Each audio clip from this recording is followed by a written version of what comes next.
Stop looking at your bank account. Those numbers are not the real problem. The real problem is the anxiety, the sleepless nights, the constant crushing weight on your chest. You are trapped in a psychological prison built by your debt. You believe you have a financial problem. You are wrong. You have an emotional problem manifesting as a financial one. This audiobook is not another budget plan. It is a psychological blueprint to break the cycle, eliminate financial anxiety, and regain control. If you are new here and ready to master your mind so you can master your money, subscribe to ImpactIQ. Before we begin, a mandatory notice. The content in this audiobook is for educational and entertainment purposes only. It reflects a specific philosophy on wealth psychology, not direct financial advice. I am not a licensed financial advisor. The ideas presented here are principles for developing a mindset. All investment carries risk, and you are solely responsible for your own decisions. Always consult with a certified professional before making any financial moves. Let's begin. Chapter 1. The lie called budgeting. Let's talk about the lie, the biggest lie in personal finance. The lie that has kept you trapped, kept you anxious, and kept you failing year after year. What is this lie? It's the first piece of advice everyone gives you. It's the advice you get from your parents, from so-called gurus, from every article you read online. You need to make a budget. This is the lie. This advice is the primary reason you are still failing. Think about it. How many times have you done this? How many times have you sat down on a Sunday night filled with a mix of shame and motivation and declared, "This is it"? You downloaded the app, you opened the Excel spreadsheet, you got out the notepad, you listed every expense, rent, utilities, groceries, subscriptions. You categorized everything. You felt a wave of temporary control. You thought, "This time, I've got it. This is the solution." And where did it get you? A week later, maybe two, you were right back here, drowning in the same anxiety, staring at the same numbers, avoiding the app, avoiding the spreadsheet. Why? Because the budget is a lie. It's a lie because it operates on a false premise. The budget assumes your problem is a math problem. It assumes you are failing because you just don't know where the money is going. But you are smart enough to add and subtract. A calculator could have saved you years ago if this were just about math. Your problem is not a math problem, it is a psychological problem. Your debt is not a failure of spreadsheets. It is a failure of emotional control. It is a symptom of a deeper issue. This is the key. You must internalize this right now, or the rest of this audiobook is useless to you. It's not about your salary. It's about your stress. It's not about your expenses. It's about your impulsivity. It's not about math. It's about your mindset. The budget is a lie because it tries to fix the symptom while the disease runs rampant. Let me paint a picture for you. I know this cycle. You know this cycle. It starts with hope. You create the perfect budget. Every dollar has a name. You feel proud. You feel organized. This is phase 1. Then, phase 2. Life happens. You have a terrible day at work. Your boss disrespects you. You get into a fight with your partner. You feel lonely. You feel bored. You feel overlooked. A trigger is pulled. Your brain, wired for comfort and survival, screams for relief. It wants a dopamine hit. It needs a break from the anxiety. Then comes phase 3, the justification. I deserve this. It's been a hard week. Just this once. I'll make up for it later. This is the sound of the lie winning. This is the sound of your emotional mind overriding your logical one. And then phase 4, the act. You order the $50 takeout, you know it isn't in the budget. You click buy now on that thing you've been watching on Amazon. You buy the round of drinks you can't afford just to feel included. You stop for the expensive coffee because you need a pick-me-up. You get the temporary relief, the brief fleeting hit of dopamine, and then phase 5, the shame. The next morning, you see the notification from your bank. You see the charge. The budget is broken. The perfect spreadsheet is now a monument to your failure. And what do? You don't fix the budget. You avoid it. You close the app. You minimize the spreadsheet. You throw the notepad in a drawer. The shame is too much. The anxiety which you were trying to escape comes back twice as strong. The cycle is complete. The budget failed. You failed the budget. But it was a trap from the start. It was destined to fail. This brings us to the central truth of this entire audiobook. Listen closely. A budget is a map, but if the driver is blinded by anxiety, the map is useless. You keep trying to buy new maps, fancier maps, digital maps, more colorful maps. You blame the map. You think, if I just find the right budgeting system, the right app, then I'll be fixed. You are wrong. The map is not the problem. The driver is the problem. You are the driver. Your anxiety is the blindfold.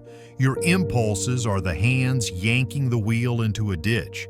Your need for validation, your boredom, your stress, these are the things blinding you. We are not here to perfect the map. We are here to fix the driver. We are here to take off the blindfold. A budget is a tool for a sane and disciplined mind. It is a tool for someone who is already in control. Trying to hand a complex budget to someone drowning in emotional debt is like handing a drowning man a textbook on fluid dynamics. It is useless. It is cruel. So what do? For now, you throw the budget out. You heard me. Stop. Stop tracking every penny. Stop color-coding the spreadsheet. This is not permission to spend. This is an order to think. This is an order to stop fighting the wrong battle. Your first task is not to track your spending. Your first task is to interrogate your feelings. For the next 7 days, I don't want you to use a budget. I want you to use a notebook. And before you buy anything that is not essential food, shelter, or utilities, you must stop. You must take 30 seconds. And you must write down the answer to one question. What am I feeling right now? That's it. That's the new plan. Are you feeling bored? Write it down. Are you feeling lonely? Write it down. Are you feeling stressed from work? Angry? Inadequate? Are you trying to prove something to someone? Are you trying to buy a feeling of control? This is the real work. It's not about the math. It's about the motive. It's harder than making a spreadsheet. It's harder to face yourself.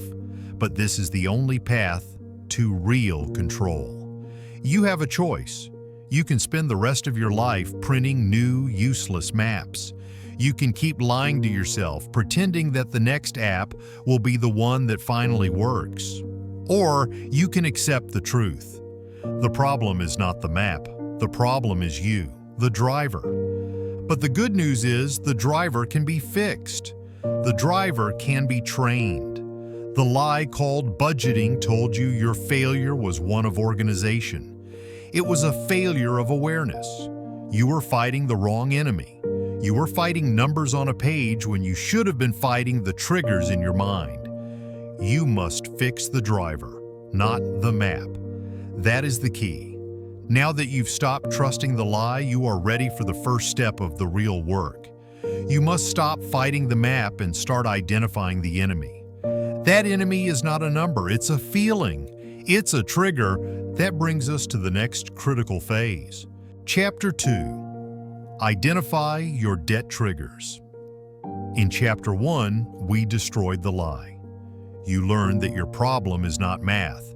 It is psychological. You learned that the budget is a useless map because you, the driver, are blinded by anxiety.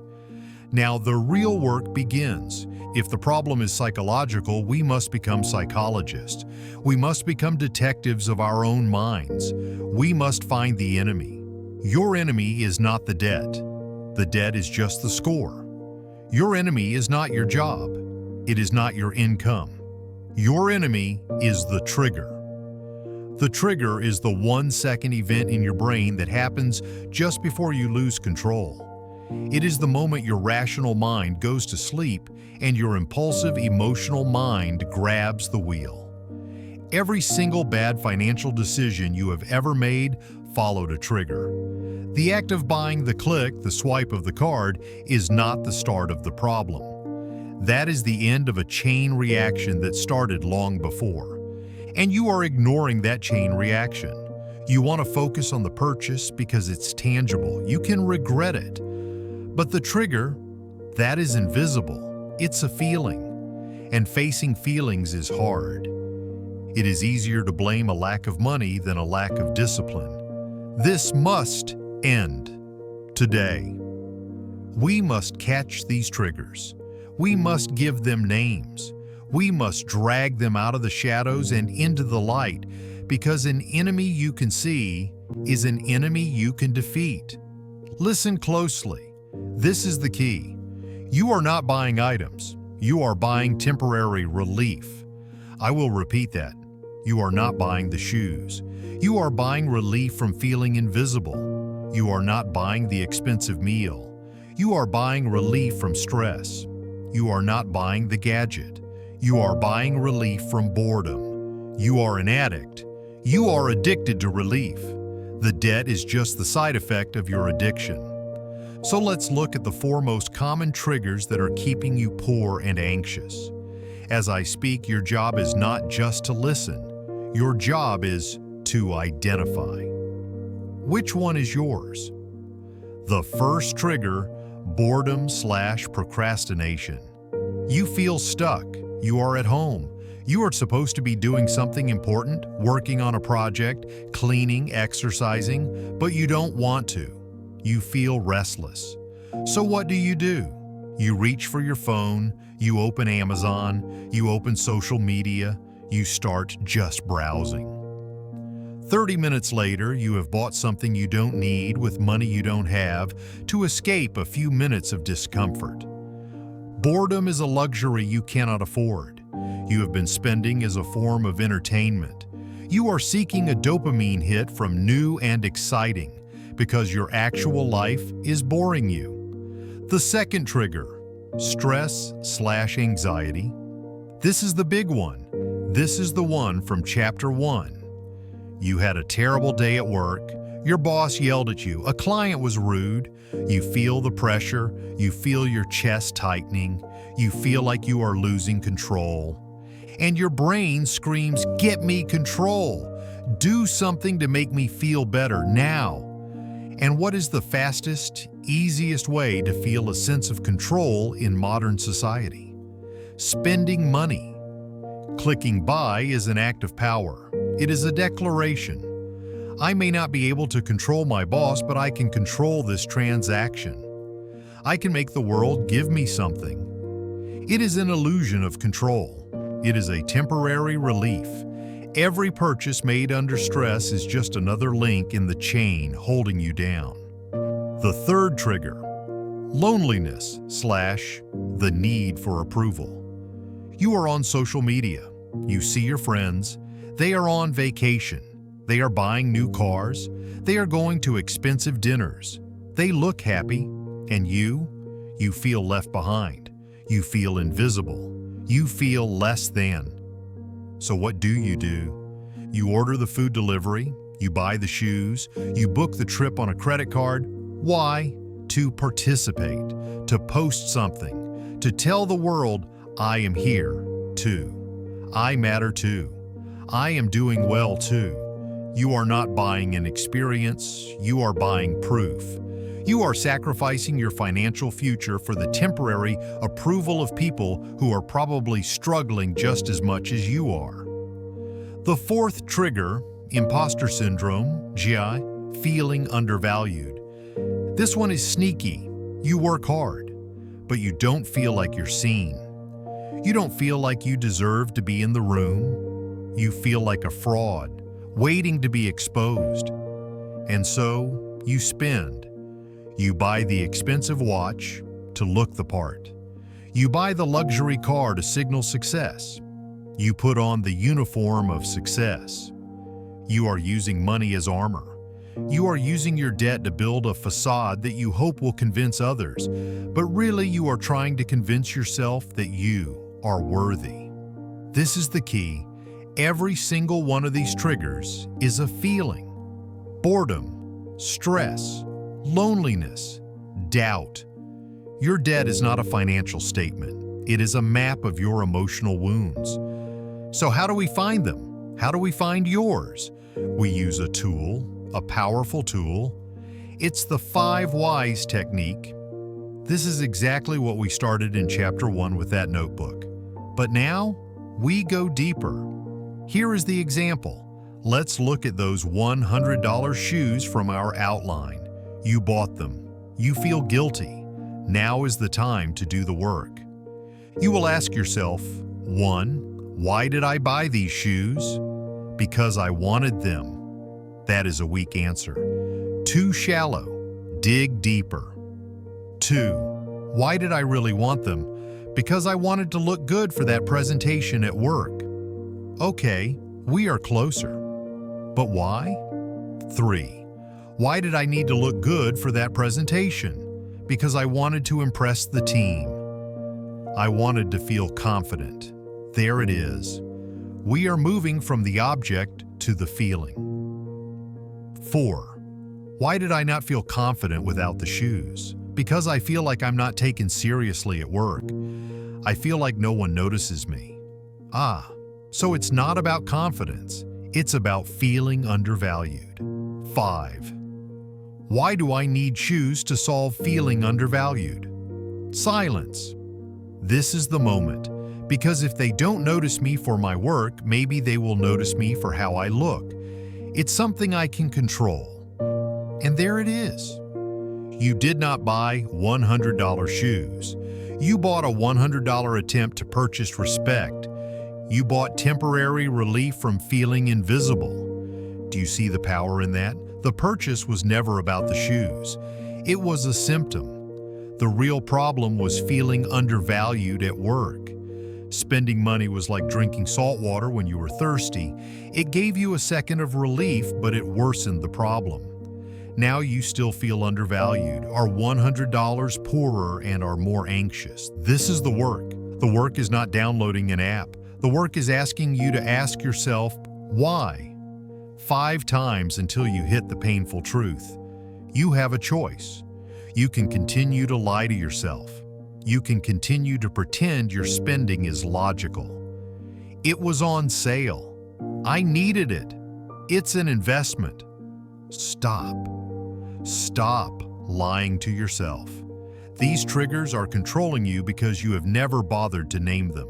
Now you have no excuse. When you identify your trigger when you can name it, in real time, I am feeling lonely, or this is stress from work in that moment, you have just created a gap. You have created space between the trigger and the action. And in that space is your freedom. In that space is your control. We are fixing the driver, and the first step to fixing the driver is figuring out exactly what is blinding him. You know the budget is a lie. You now know that your triggers are the real enemy. But there is another layer. What if the trigger is stronger? What if it's not just internal? What if it's the biggest trigger of all, the pressure of other people? We have identified the internal war. Now we must talk about the external war.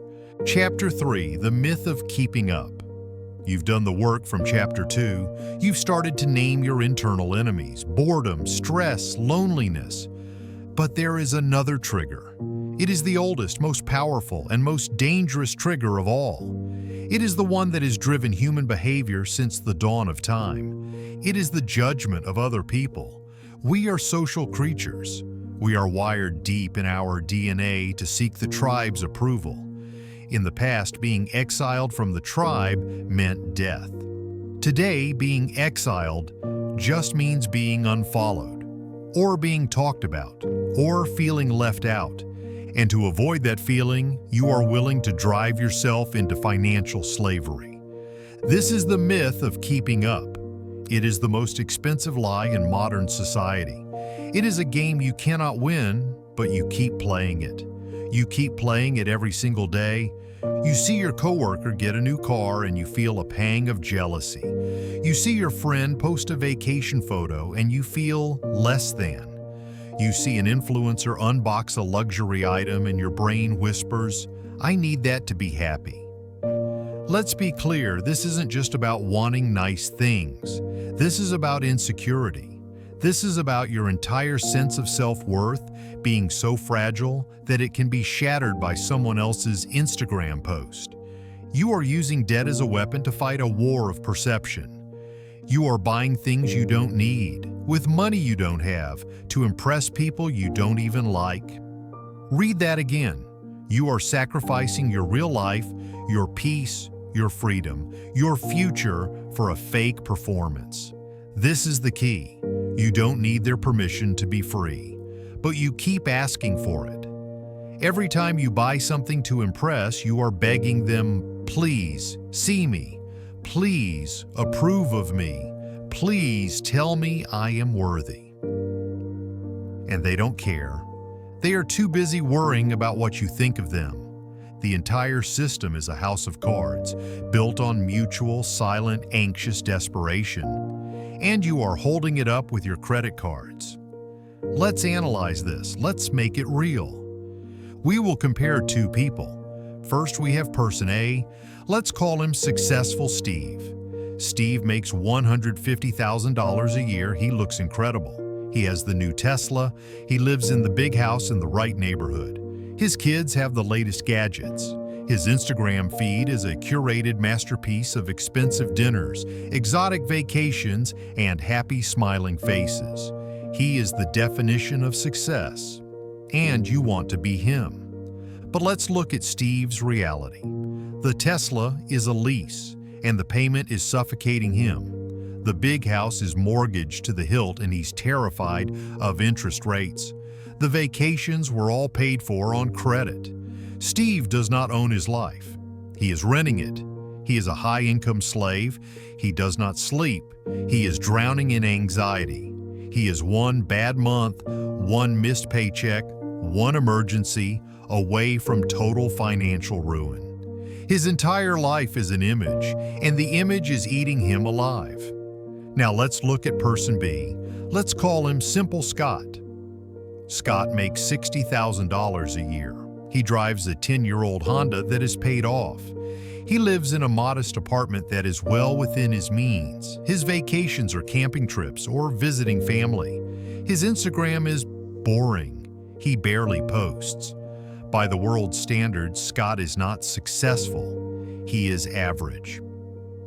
But let's look at Scott's reality. Scott has no car payment. He has no credit card debt. He has a $10,000 emergency fund in the bank. He contributes 15% of his income to his retirement.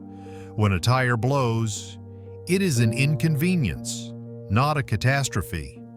When Scott lays his head on the pillow at night, he sleeps. He has peace. He has options. He has freedom. Now you tell me, who is truly wealthy? Is it Steve, the $150,000 a year slave choking on anxiety? Or is it Scott, the $60,000 a year man? Who is free? You are obsessed with looking like Steve, while the real prize is the feeling that Scott has. The lie is that you can have Steve's image and Scott's peace. You cannot. You have to choose. And up until now, you have been choosing the image. You have been choosing the anxiety. You have been choosing the slavery. This is a choice. You have a choice. The myth tells you that your value is tied to your visible assets: the car, the house, the clothes, the watch. This is a trap. Those are not assets. They are liabilities. They are anchors. Real wealth is not what you show. Real wealth is what you don't have to show. Real wealth is silent. Real wealth is peace of mind. Real wealth is owning your own time. Real wealth is the freedom to say no to a job you hate. Real wealth is the ability to withstand a storm. You cannot buy peace of mind on a credit card. You cannot finance freedom. So how do you break this? How do you break a lifetime of social conditioning? It's not about logic, it's about discipline. It starts with a radical act. Here is your homework. This is your assignment.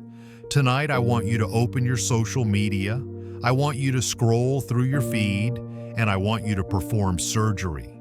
Every person, every influencer, every brand that makes you feel less than. Every account that serves as a trigger for your comparison spending, you will unfollow them. You will mute them. You will remove them from your life. But that's my friend. Mute them. But it's my family. Mute them. You have to be ruthless. You are the driver, and your phone is a blindfold. Your feed is not a window to the world. It is a weapon designed to make you anxious and insecure. It is a catalog designed to sell you things you do not need to cure an anxiety that it created. You must protect your mind. You must curate your influences. It is not about what they think, it is about how you live. You don't need their permission to build a life of peace. You don't need their approval to be free. Stop trading your future peace for their temporary approval. Stop trading your financial freedom for their like. This is the hardest part of the journey. When you stop playing the game, the people still in the game will not like it. They will call you cheap. They will call you weird. They will wonder why you aren't fun anymore. What you are really doing is holding up a mirror to their own anxiety.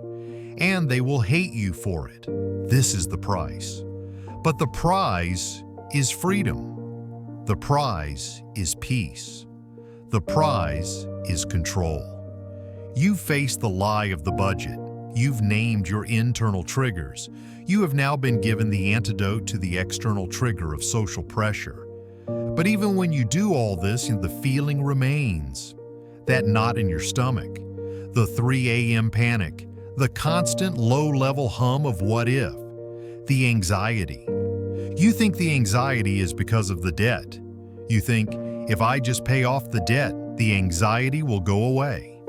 You are wrong. That is the final, most dangerous misunderstanding. Chapter 4. Financial anxiety is the symptom, not the disease. You are at 3 a.m. You are wide awake. Your heart is pounding. Your stomach is in knots. The words are echoing in your head. I am ruined. How will I pay this? I am a failure. This is financial anxiety. It is a suffocating, crushing weight, and you believe you know exactly what causes it. You think, I have anxiety because I have debt. You think, if I could just pay off the debt, the anxiety would disappear, and my life would be fixed. This is the most dangerous misunderstanding of them all. You are wrong. You do not have anxiety because you have debt. You have more debt because you have anxiety. The anxiety is not the result of your problem. The anxiety is the fuel that keeps the problem going. The anxiety is not the disease. The anxiety is a symptom. The real disease, the one that is truly destroying you, is something you do every single day. The real disease is avoidance. This is the key. You must understand this loop. It is the engine of your financial prison. Let's break down the anxiety-avoidance loop. This is your life.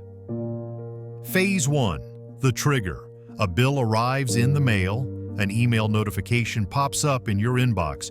Your statement is ready. Your bank app flashes a low balance warning. Or you just overspent on a trigger from Chapter 2. Phase 2. The anxiety.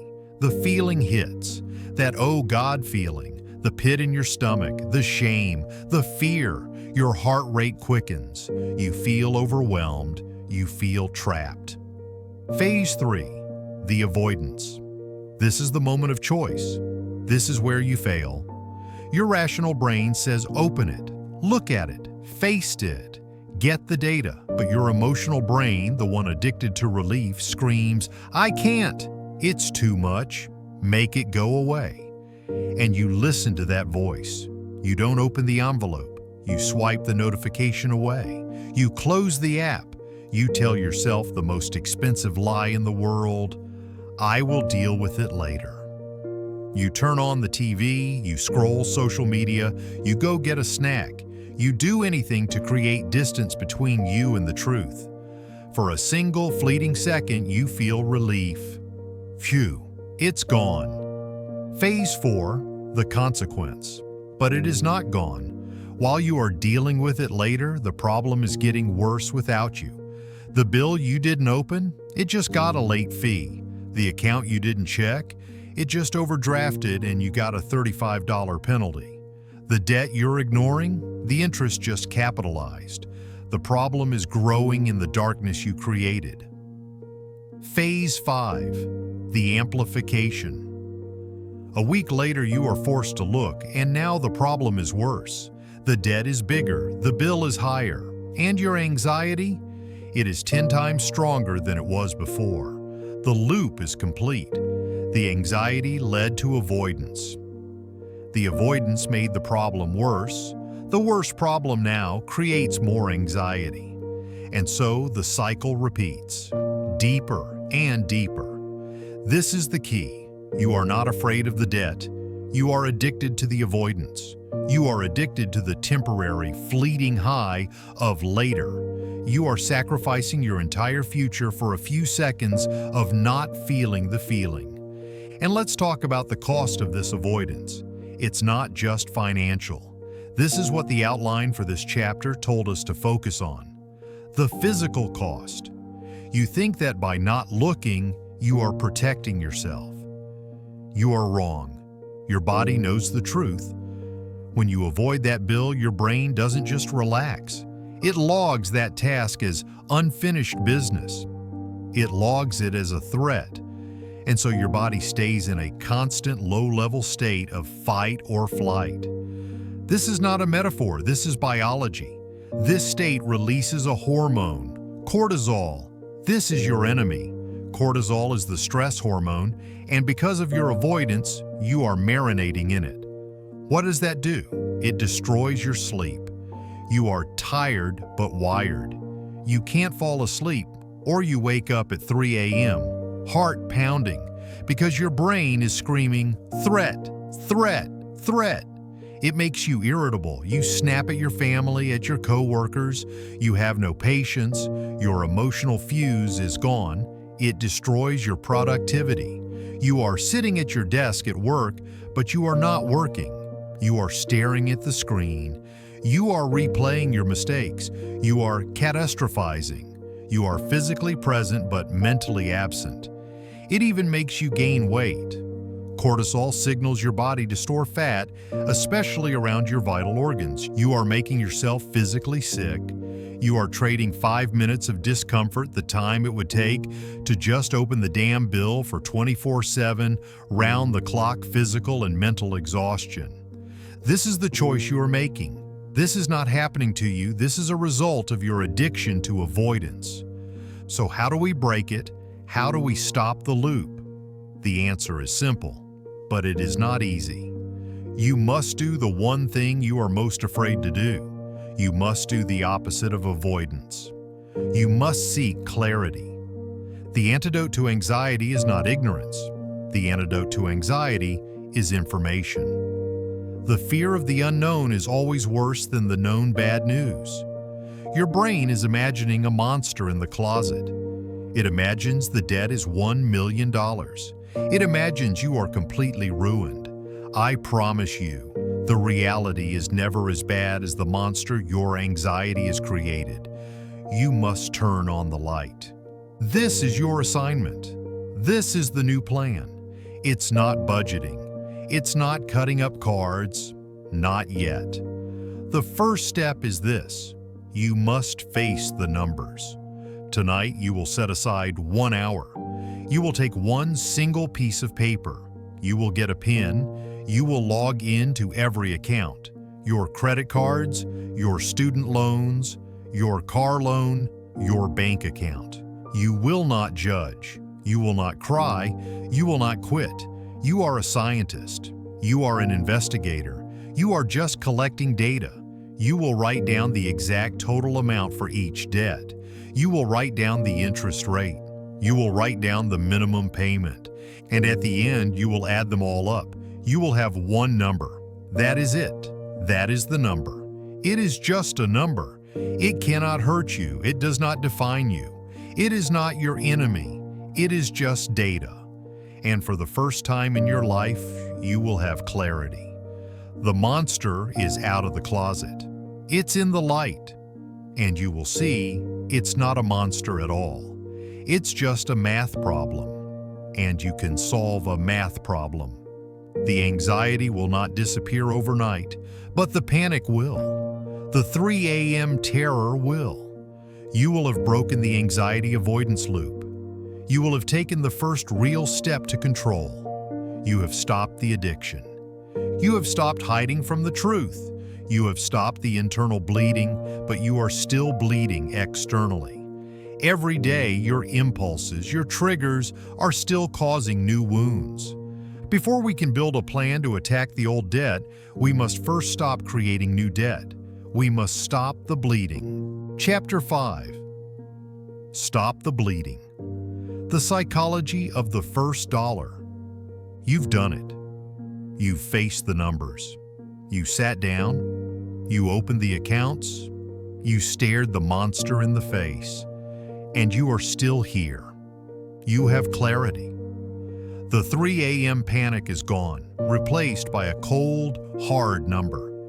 That number is your past. It is a sunk cost. It is a math problem we will solve later. Our new problem is today. Our problem is this afternoon.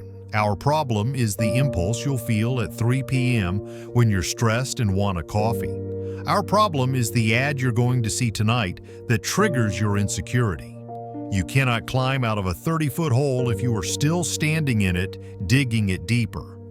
This is financial triage. Your old debt is a massive gaping wound. Your daily impulsive spending is the active bleeding. You are bleeding out, one $10 purchase at a time. You do not go into surgery to fix the old wound while you are still actively bleeding. You will die on the table. The first, last, and only job of the medic in the field is to stop the bleeding. That is your only mission in this chapter.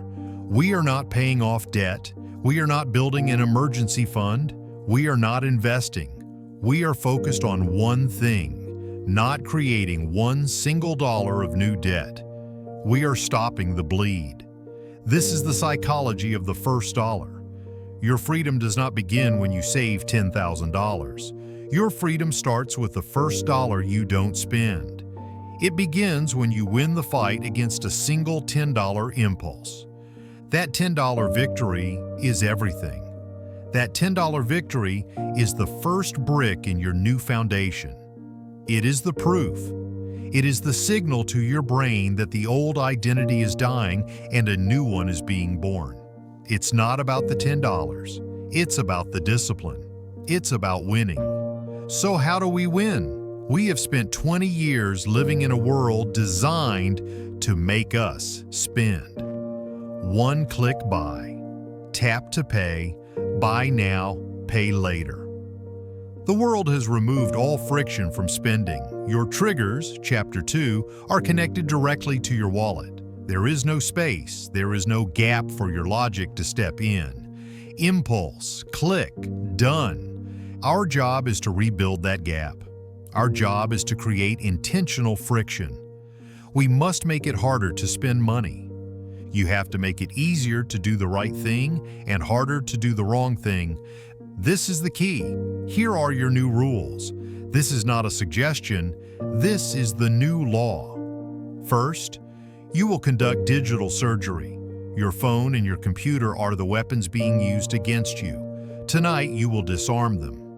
Go to your computer browser. Go to every online store. Amazon, eBay, every single one. Delete your saved credit card information, all of it. The 3-second, one-click purchase will now become a 3-minute hassle. You will have to get up, find your wallet, and enter the 16-digit code. That 3-minute hassle?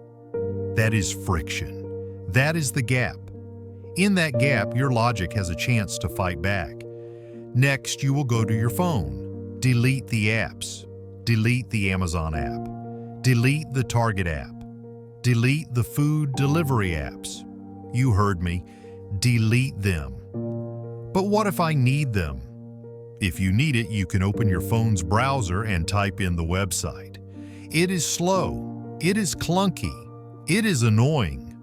Good. We want it to be annoying. We are creating friction. You are breaking the link between boredom and spending. Second, you will ground your credit cards. Go to your wallet, take them out, all of them. I don't care where you put them. Give them to someone you trust. Put them in a drawer in your desk, put them in a plastic bag, put the bag in a container of water, and put the container in the back of your freezer. Make it a process to get to them. You will not carry them. From now on, you will use either a debit card or cash. Cash? Yes, cash. Cash is a psychological miracle. When you hand a cashier a $50 bill and get $20 back, it feels real. Your brain registers a loss. It hurts. When you tap a plastic card, you feel nothing. We want you to feel it. We are resensitizing your brain to the reality of spending. You will go to the bank once a week. You will pull out your allotted cash for variable spending, groceries, gas, coffee. When the cash in that envelope is gone, it is gone. There is no, I'll just put it on the card. The limit is real. This is not about math. This is about behavior. Third, and most importantly, you will implement the 72-hour rule. This is your new antidote to the impulse. For any non-essential purchase over a set amount, let's say $50, you are forbidden to buy it. You cannot buy it. Instead, you must take out your phone or a notebook. You will write it on a list. I want item, and you will wait 72 hours, 3 full days. What happens in 72 hours? The emotion dies. The triggers of stress, boredom, and loneliness have passed. The dopamine hit you were chasing has faded. Now, after 72 hours, you can look at that item with your logical brain. You can ask, do I truly need this? Or did I just feel something? I promise you, 90% of the time, you will look at that list and think, I don't even want that anymore. You didn't want the thing, you wanted the feeling. You just proved it to yourself. And you just won. You just won that first dollar victory. This is the work. This is what Stop the Bleeding means. It is not passive. It is an active fight. It's not about deprivation. It's about discipline. You have a choice. You can have the temporary pain of discipline, or you can have the permanent crushing pain of regret and anxiety. Your brain will fight you. Your brain, addicted to the easy hits, will rebel. It will throw a tantrum. It will scream, I deserve this.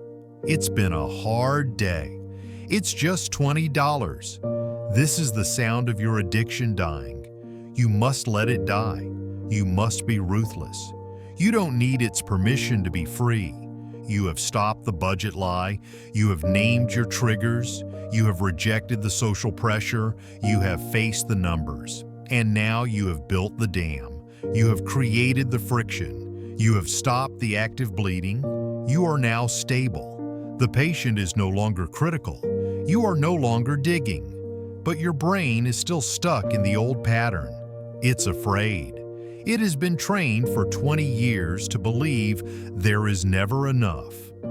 This is the scarcity mindset. It's the ghost in the machine. And it is the single biggest threat to your progress. It's what causes panic spending, hoarding, and the feast and famine cycle. We must now rewire your brain for the next phase. We must replace that fear. We must go from scarcity to structure. Chapter 6. Rewire your brain from scarcity to structure. You've stopped the bleeding. The friction is in place. You've deleted the apps. You've frozen the cards. You're using cash. You are winning the $10 battles. But the war is not over. The war is in your head. You have stopped the actions, but you have not yet defeated the ideology. The ideology that got you into this mess. What is that ideology? It is the voice in the back of your head that whispers 24 hours a day, there is never enough. You're going to run out. You're going to fail. You have to get it now before it's gone. You'll never have this chance again. This is the scarcity mindset. This is the ghost in the machine. It is the deep, primal fear of not having. And here is the paradox, the one that has kept you trapped. Your fear of not having enough is the very thing that causes you to overspend. It makes no logical sense. If I'm afraid of not having money, why do I keep spending it? Because you are human, and your brain is wired backwards by modern society. Let's analyze this. Let's call it the scarcity loop. You spend 29 days a month living in scarcity. You deprive yourself. You say no. You feel the pain of not having. You feel poor. You feel restricted. You feel like a victim. You are white-knuckling it, living in a constant state of I can't. And then payday arrives. The money hits your account. And what happens? It's an explosion. It's a release. Your brain, which has been screaming in deprivation for 29 days, goes into a panic. We call this payday panic. It's not a panic of fear. It's a panic of opportunity. Your brain screams, finally, money, quick, get all the things, relieve all the pain. Do it now before this feeling is gone. And you do. You buy the expensive meal, you buy the shoes, you fill the Amazon cart, you pay for everyone's drinks. In 48 hours, you have spent 50% of your paycheck trying to make up for the 29 days you felt poor. You are binge spending. This is the same psychology as a binge dieter. You starve yourself and then you eat the entire cake. This is the scarcity mindset in action. It is a feast or famine cycle. You are either starving or binging. There is no middle ground. There is no consistency. There is no peace. And then, after the 48-hour binge, what's left? The scraps. And you are right back in the deprivation, white-knuckling it for another 29 days, filled with shame and anxiety, just waiting for the next binge. This is your prison. This is not a life. This is a survival cycle. And it is exhausting. Today we break this cycle. We have to rewire your brain. We have to replace this broken, chaotic ideology. We will replace scarcity with structure. This is the key. Scarcity is emotional. Structure is logical. Scarcity is chaos. Structure is order. Scarcity is a feeling. Structure is a plan. Scarcity finds comfort in binging. Structure finds comfort in progress. You have been chasing the temporary comfort of the binge. We are going to teach you to find the permanent comfort of order. How? We are going to give your money a job. We are going to use a system. But this is not the budgeting lie from Chapter 1. That lie was about tracking your failure. This is about planning your success. The old way, the scarcity way, is this: income minus spend minus hope for leftovers minus fail minus save. It never works. There are never any leftovers. The new structure is this: income minus save minus spend what is left. This is the pay yourself first principle. But we are going to weaponize it. From this moment on, your paycheck does not belong to you. It belongs to the structure. Here is the plan. The day the money hits your account, that very day it gets a job, you will log in and you will not buy anything. You will move everything. You will become the master of your own money, a director giving orders, not a victim asking for permission. Order number 1, you will pay the fortress. We will talk about this in a later chapter, but this is your $1,000 emergency fund. This is your psychological wall against anxiety. Before you do anything else, you send a non-negotiable amount to this fund. Order number 2, you will pay your past. This is your debt. You will take the predetermined amount, the minimum payments, or the snowball payment we will build and send it immediately. It is not your money to spend. It is a debt to your past self that you are now honoring. Order number 3, you will pay your future. This is your retirement. This is your long-term freedom. A small, non-negotiable amount goes here. You are proving that your future is more important than a temporary impulse. Order number 4, you will pay your bills, rent, utilities, insurance, all the non-negotiables. You will allocate this money. And only then, after the fortress is paid, the past is paid, the future is paid, and the bills are paid. Only then do you get to ask the question, what is left for me? The money that is left over, that is your spending money. It might be $300. It might be $50. The amount does not matter. What matters is the feeling. This money is now guilt-free. This is the miracle. You are no longer in payday panic. You are no longer binging. You have eaten first. You have fulfilled your responsibilities. The money left in your checking account is yours to spend on whatever you want without a single drop of anxiety or shame. You want to buy a coffee? Buy it. It was in the plan. You want to order a pizza? Order it. The structure has permitted you. You are no longer depriving yourself. You are liberating yourself. You have removed the emotion from the equation. You have replaced the anxiety of, will I have enough, with the certainty of, this is what I have. This is the cure for the scarcity mindset.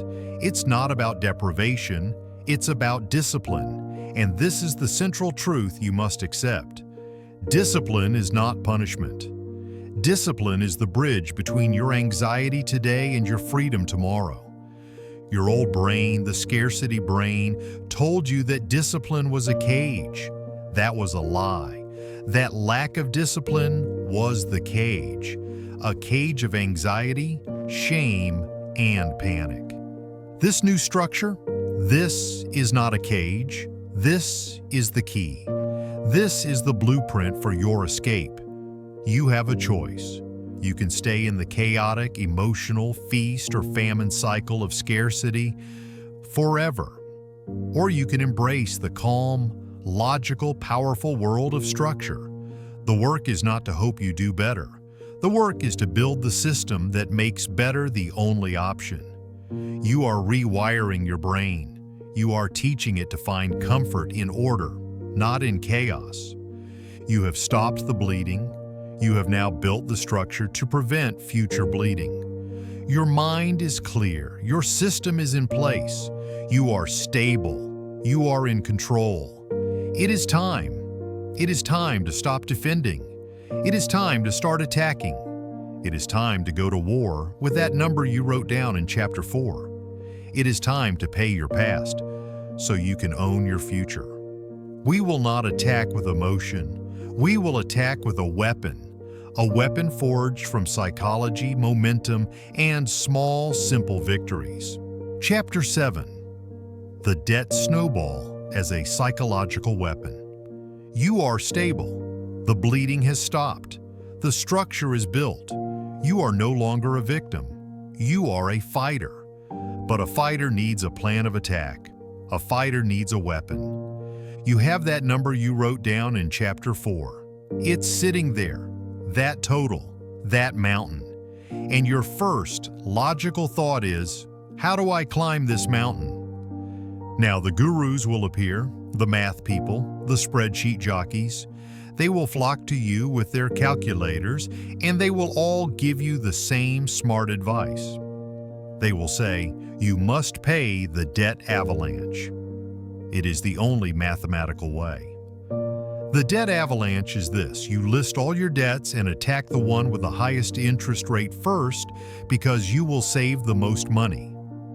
It sounds smart, it sounds logical, it sounds optimal, and for a robot, it is. But you are not a robot. You are a human. You are a human who got into this mess because of psychology, not because of math.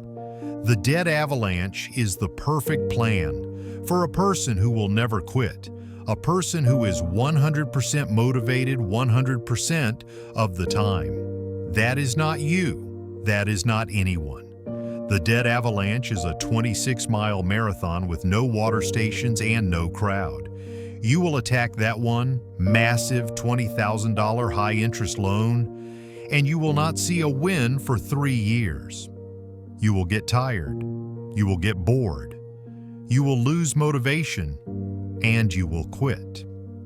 You will quit because the plan ignored the one thing that matters more than math. It ignored your behavior. It ignored your humanity. This is the key. You have a choice. You can choose the smartest plan and fail, or you can choose the human plan and succeed. Today, I am handing you the human plan. I am handing you the weapon. It is called the debt snowball. The math people hate this plan. They will scream at you. You will pay more in interest. And you will look at them and you will say, good, I don't care. Why? Because the debt snowball is not a financial strategy. It is a psychological weapon. It is designed for one purpose and one purpose only: to build momentum. It is designed to rewire your brain. Here is how it works.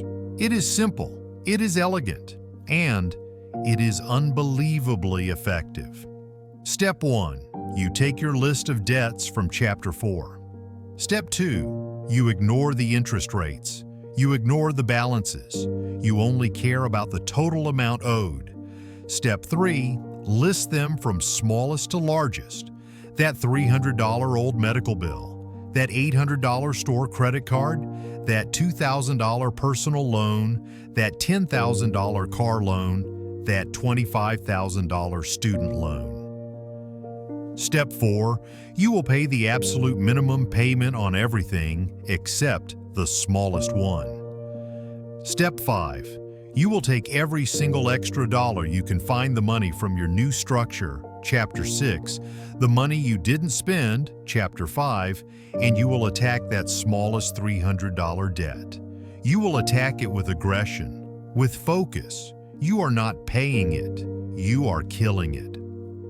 Step 6, in 1 month or 2, that $300 debt will be gone. You will call them. You will make the final payment.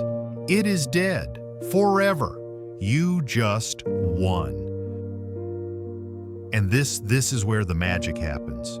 This is the psychological warfare. What just happened in your brain? You got a win. You got a dopamine hit. Your brain, which for 10 years has associated debt with shame, anxiety, and pain, just got a massive reward. It just learned a newfound incredible truth. Paying off debt feels good. It feels like a victory. You are reprogramming your own mind. You are teaching your brain to crave the feeling of winning more than it craves the feeling of spending. This is the key. Step 7. Now you take the money you were paying on that dead debt. Let's say it was a minimum of $50 plus your $100 extra, and you roll it over. You now have $150. You will add this to the minimum payment for the next smallest debt, the $800 store card. That $800 debt is not just getting its $40 minimum, it is getting hit with $190.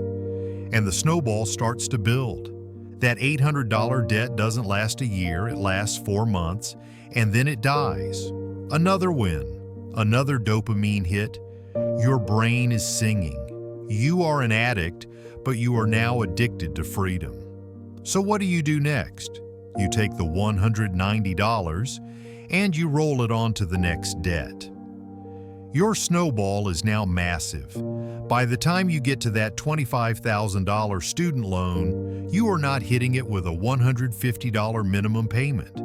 You are hitting it with an avalanche of $1,200 a month. You are a machine. You are unstoppable. This is why the snowball works. It's not about the math.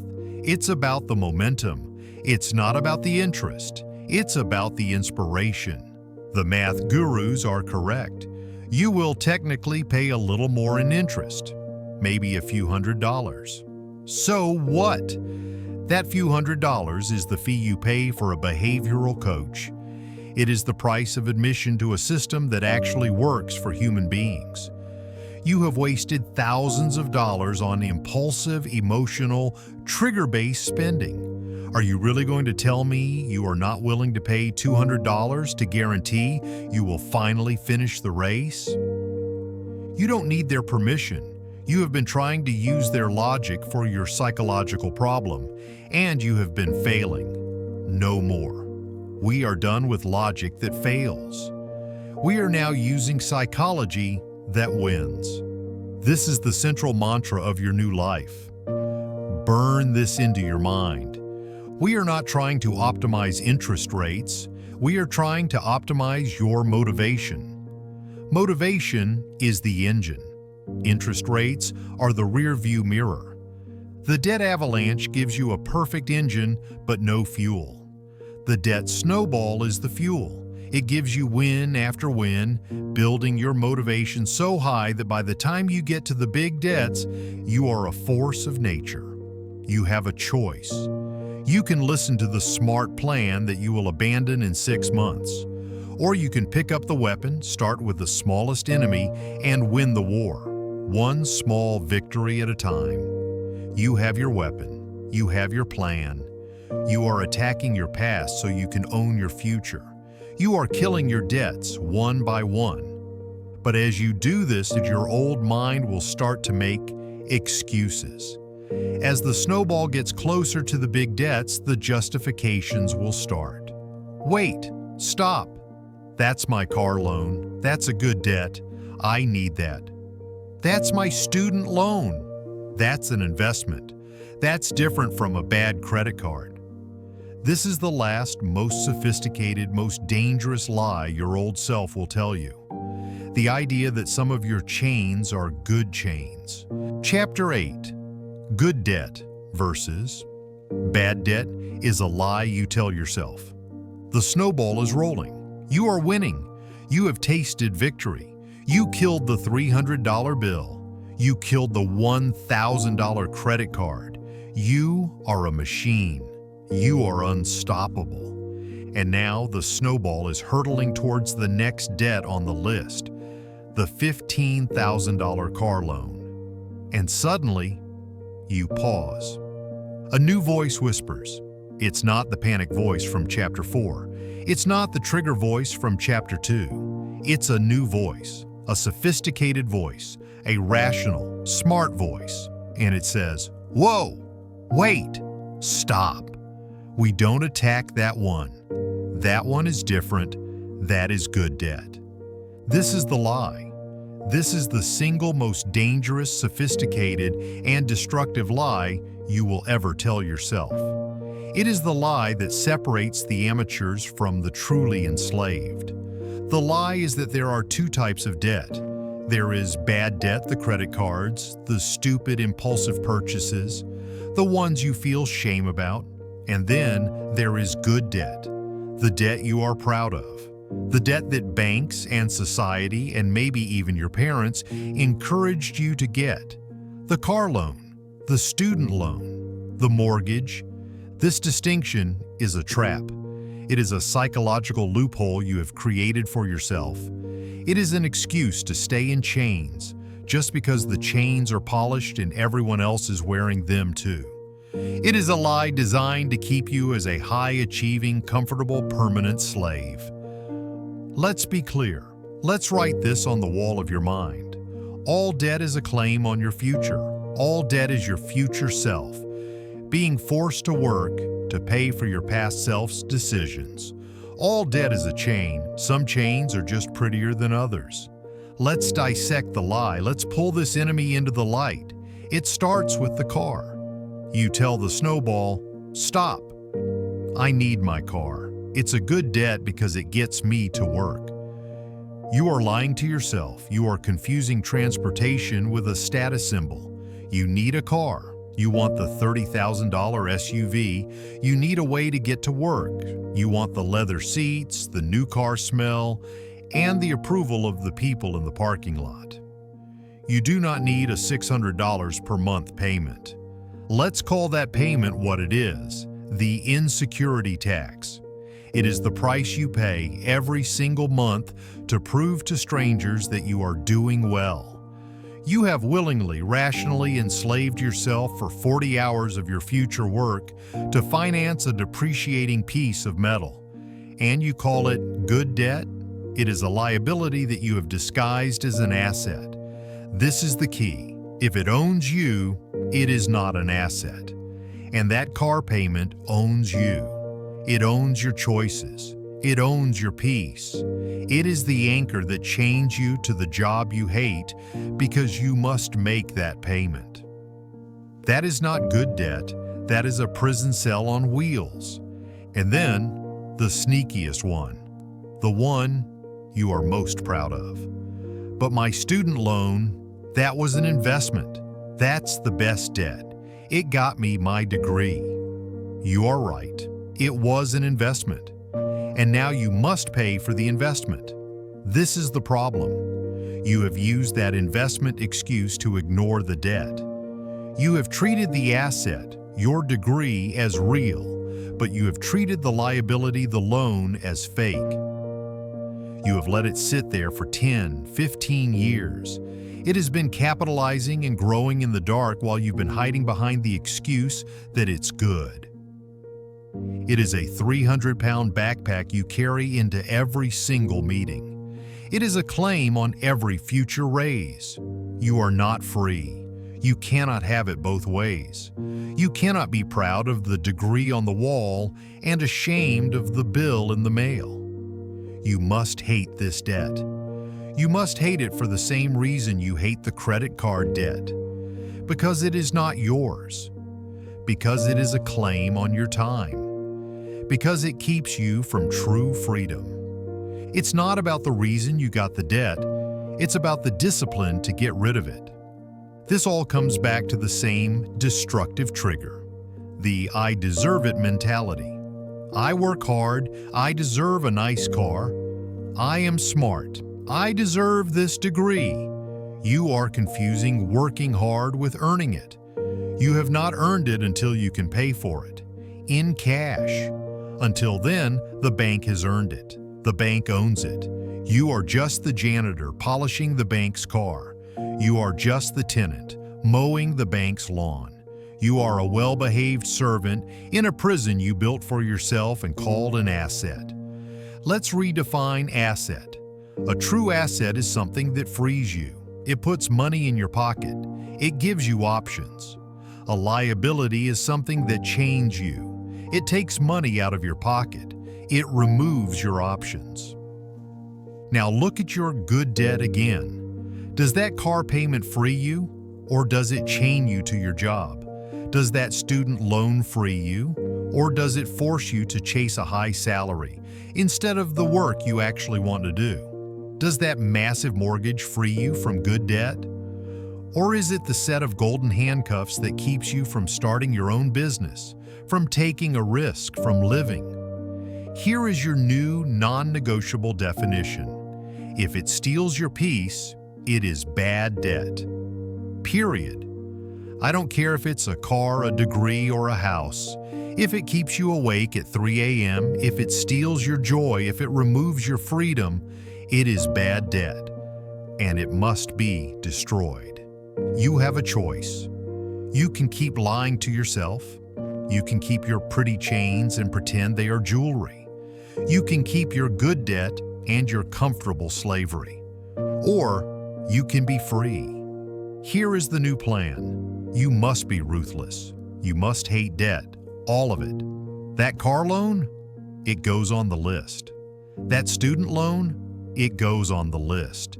They are not different. They are not safe. They are the enemy. You will attack them with the same focused psychological intensity that you used to kill the $300 credit card. You will not give them a pass just because they sound smart.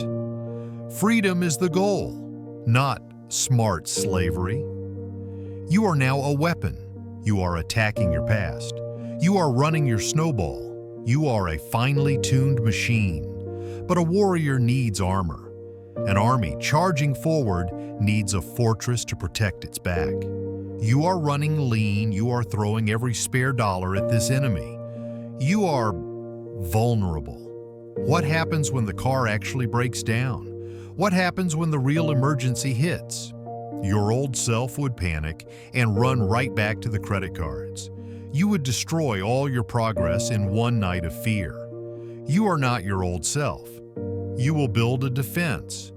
You will build a wall. You will build a buffer between you and the panic that caused this mess in the first place. Chapter 9. Building the Fortress. Your first $1,000. You are a weapon. The debt snowball is rolling. You are attacking the past. You are focused, aggressive, and you are winning. You are running fast. You are running lean. You are throwing every single spare dollar at the enemy. And you are completely, totally vulnerable. You are a warrior charging into battle, naked. You have all the offense in the world, but zero defense. And in this war, the one thing you can be sure of is that you will get punched. Life will happen. Life always happens. The car transmission will fail. The water heater will explode. The air conditioner will die in the middle of July. Your kid will break their arm. These are not ifs. These are wins. So let's play out the scenario. You've been running your snowball for 6 months. You are motivated. You are on fire. Then it happens. The $800 car repair. What is your first pre-programmed animal brain reaction? Panic. The 3 a.m. anxiety from Chapter 4 comes roaring back. I can't pay this. I'm ruined. It's all over. And what is the action that follows the panic? Your eyes dart across the room to the desk drawer where you hid them, the credit cards, your addiction. You tell yourself the lie, just this once. It's an emergency. I'll pay it right off. You swipe the card. And in one 5-second act of pure panic, you have just undone 6 months of psychological progress. The snowball is dead. The momentum is gone. The shame is back. You are right back where you started. You lost the war. This is the cycle of 99% of people who try and fail to get out of debt. This will not be you, because today I am giving you an order that will sound insane. It will hurt your ego. It will feel wrong. I am ordering you to stop the debt snowball right now. You heard me. Pause the attack. You will take your foot off the gas. Why? Because before you can attack the past, you must first secure the present. A warrior needs armor. An army needs a fortress. And you will build yours. This brings us to the most important true first step of your freedom. It is not paying off debt. It is not investing. It is building your fortress. Your starter, $1,000, Life Can't Touch Me emergency fund. This is your new obsession. You will pause all extra debt payments. You will continue to pay your minimums. We are not going to default. But every single extra dollar, the $50 you saved by not eating out, the $200 from a side hustle, the $100 you would have thrown at the snowball. It does not go to the debt. It goes here. into a separate high-yield savings account. You will not stop. You will not rest. You will sell things. You will work extra hours. You will get this $1,000 as if your life depends on it. Because it does. Now let's be crystal clear about what this $1,000 is. This $1,000 is not an investment. Its job is not to make you money. This $1,000 is not to be dipped into for pizza or Christmas or a concert or because you had a hard week. This $1,000 has one job, and one job only. This $1,000 is not for spending. It is for peace. This money is a psychological tool. It is a wall. It is the moat around your castle. It is the ultimate antidote to the anxiety-avoidance loop. It is the $1,000 physical barrier that stands between a trigger and a relapse. It is the wall that separates you from the panic that caused the debt in the first place. Now let's replay the scenario. You have your fortress. It is built. It is $1,000. The car transmission fails. The bill is $800. The old you panics. The new you. What do you feel? It's not panic. It's not fear. It's annoyance. You feel inconvenienced. This is annoying. This sucks. This ruins my Saturday. That is the feeling. You have just, with $1,000, downgraded your emotion. You have transformed a life-shattering catastrophe into a simple inconvenience. This is the power. You do not panic. You do not reach for a credit card. You sigh. You calmly walk to your bank. You pull $800 from your fortress. You pay the mechanic in cash. You drive home. You have not failed. You have not relapsed. You have not gone deeper into debt. You handled it. Your life is not ruined. Your Saturday was ruined. There is a difference. And what is your new obsession? Your fortress is now at $200. You immediately pause the debt snowball again. And your only mission is to rebuild the wall. You get it back to $1 million. Then, and only then, do you resume the attack. You have a choice. You can be the naked warrior, running fast, who gets taken out by the first stray arrow. Or you can be the armored warrior who takes the time to build a defense and then becomes unstoppable. The gurus will tell you to pay off the debt first. They are wrong. They are ignoring the psychology. They are ignoring the panic. You don't need their permission. You are done being a victim of panic. The fortress is your security. It is your peace. It is the first time in your adult life that you have liquidity. It is the ultimate "I got this." Once that wall is built, now you are ready. Now you are truly dangerous. Now you can unpause that debt snowball, Chapter 7, and let it rip. Because now, when life punches you, you will not fall. You have your armor. You have your fortress. You have your fortress for emergencies. You have your snowball for the past. You have your structure, Chapter 6, for the present. You are a machine. You are no longer hoping for change. You are executing a plan. You are building the habits. Getting out of debt? This is a process. But staying out of debt, that is not a process. That is a new identity. The work is not done when the last debt is paid. The work has just begun. You must now learn how to live as a free person. That is the final and most important lesson. Chapter 10. The price of freedom is daily discipline. The last debt is paid. You made the final payment. The snowball has crashed through the final wall. You are at zero. You are free. Now what? You are standing at the top of the mountain. You have fought the war. You have won. There is a moment of silence. A moment of, what do I do now? This is the most dangerous moment of your new life. This is the moment 99% of people fail. After they have already succeeded, they believe the work is over. They believe they have arrived. They relax. They lower their guard. They celebrate. And that celebration, that one big purchase, that one nice vacation, that one reward, is the first tiny poisonous seed of their new prison. Because they have not learned the final, most important lesson. Getting out of debt is a process. Staying out of debt is an identity. You did not just complete a project. You must have completed a transformation.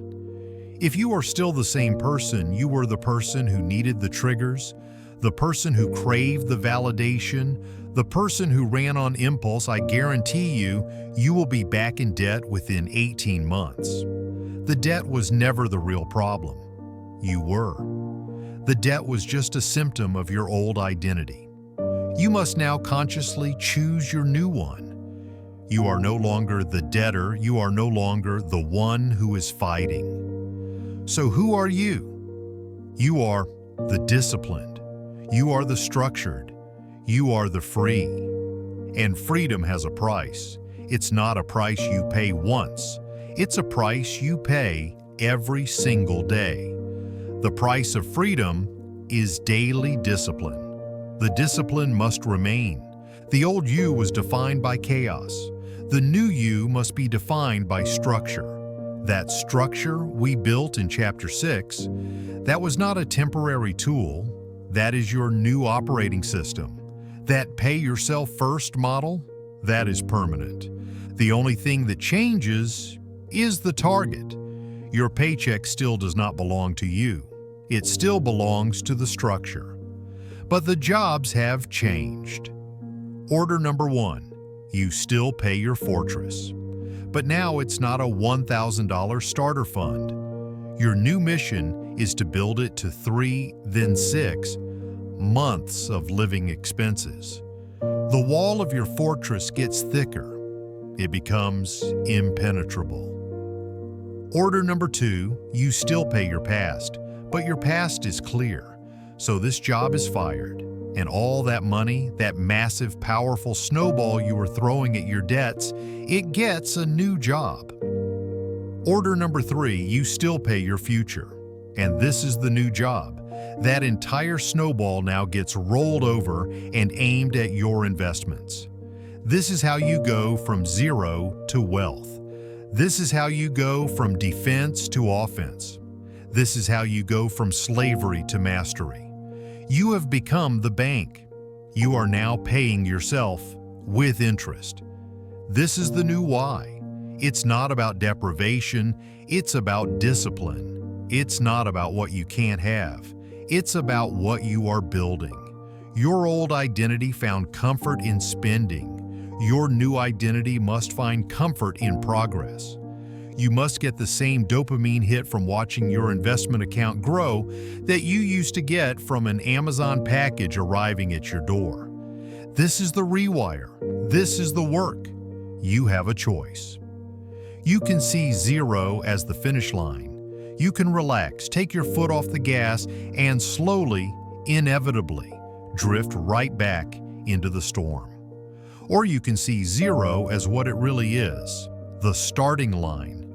It is the beginning of the real race, the race you were always meant to run. The goal was never zero. The goal was peace. The goal was control. The goal was freedom.